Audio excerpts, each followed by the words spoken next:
Okay.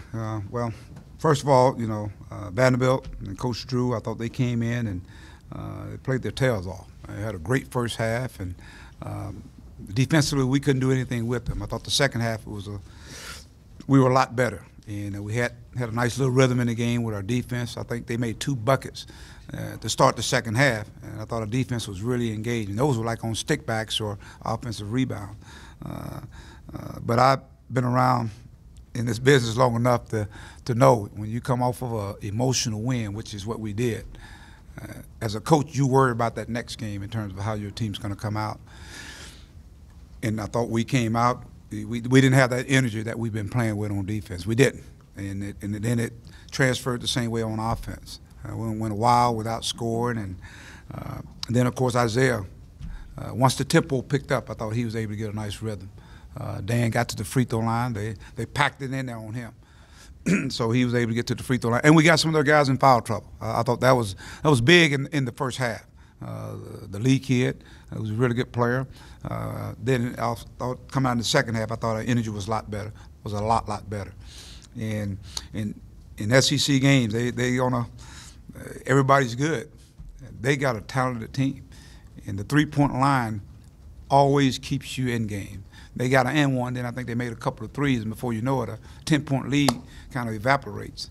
And so now it's back and forth, and the team that makes plays is going to have a chance to win. I thought we did had some big plays defensively. Gabe's steals a big steal for us. And then I thought the shot to Keyshawn was big. And I thought these guys, again, I thought they took another step in terms of really becoming the team we want to be. They didn't panic. They had their poise, and again, so it was a good win for us. And appreciate our fans. They were fantastic. They stayed in there till the game was over. And just think about Keyshawn, a freshman. He turned it down earlier, that same shot, and then he nails the biggest one. And of course, free throws was the difference in this game tonight. You think about the free throw line and our defense, especially in the second half. That was huge in this game here.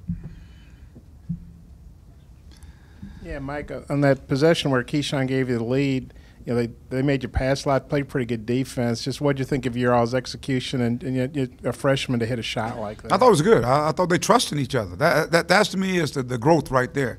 There are a lot of teams where a guy with the ball say, I need to make the play. But I thought Dan did a good job of getting it through that double team because they had him sandwiched in there.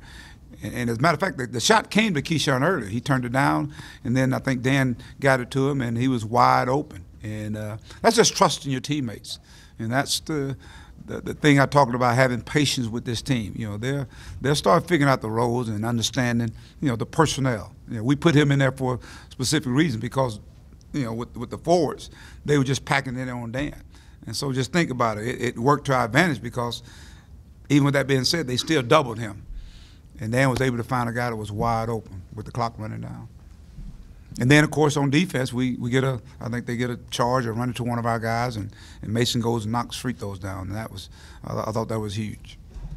Mike, what's your philosophy on fouling or not fouling with with a 3-point lead, the clock winding down? You didn't do it tonight. I said it's game situation. I said that last time. So it's the same question you asked me. We played somebody else. And why I say it was the situation. They were getting offensive rebounds. They shot the free throws sometimes so bad that they were getting offensive rebounds.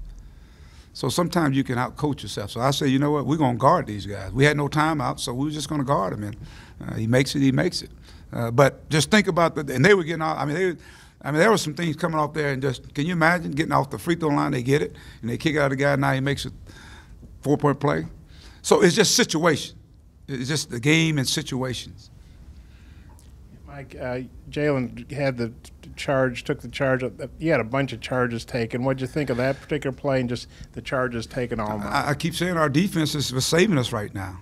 We're building a wall in that lane, and those are huge, and that was the best player.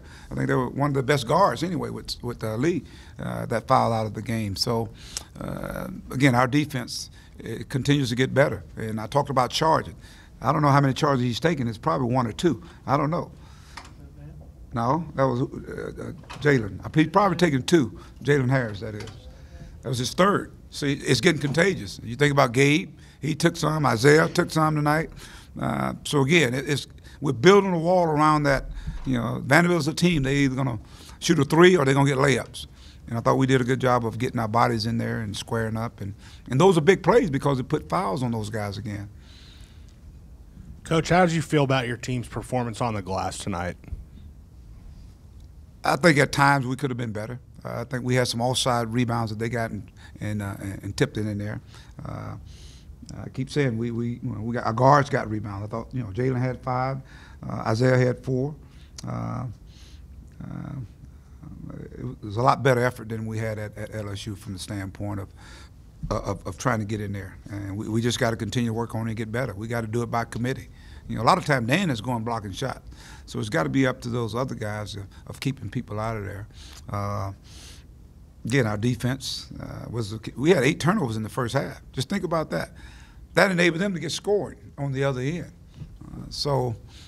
Again, it's tale of two halves if you want to call it that.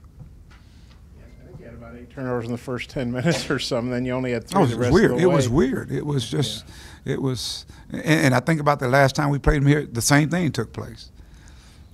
And so, what was the key to not turn it over after that? Stop thinking. Just play basketball. Stop thinking. Start playing instinctively and trusting each other and getting the ball to the guys that had the hot hand.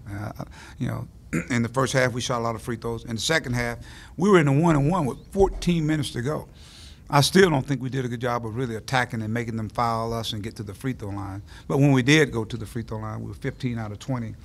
I thought we were pretty good. And you can continue to see the sharing of the basketball. 18 assists. That's sharing the basketball. And we didn't shoot it great, but we shot it pretty efficient. And we did a good job Dan did a good job in the second half of establishing himself inside. When the tempo was going up and down the floor, now it's easy for guys to get in spots and spot up and get him the basketball without people around him. And he was able to make some plays. I think Isaiah gave him a couple of nice passes going to the basket. Again, this team, Isaiah had 5 assists tonight. So that's the beauty of this basketball team. He's scoring, but he's also assisting as well. Free throws have been an issue in a lot of games, but tonight, like you say, 15 out of 20, and Daniel hits 10 out of 12. I mean, that was a real shock in a good way. What'd you think of that? It was good. He's done it before. He's been 9 out of 12 or something like that before. So I think he's taking that challenge personal because he's getting fouled a lot, and he knows it's going to help the team. So he's continue to put time in, and just his rhythm. He got a much better rhythm now. Much better rhythm.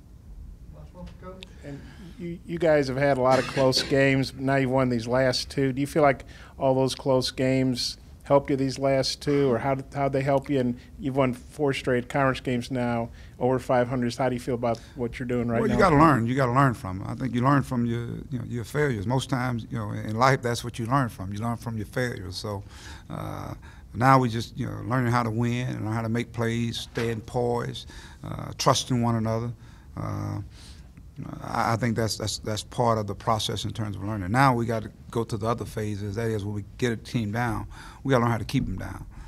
We're up 10, and let's come back and let's keep building, doing the things that what got us there. And but let's credit again Vanderbilt and Toy. Seemed like he has a great game every time he plays against us.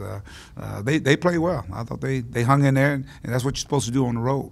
But we had some guys that kind of answered the bell. I couldn't say enough about the steal that Gabe had. That was a huge steal for our basketball team.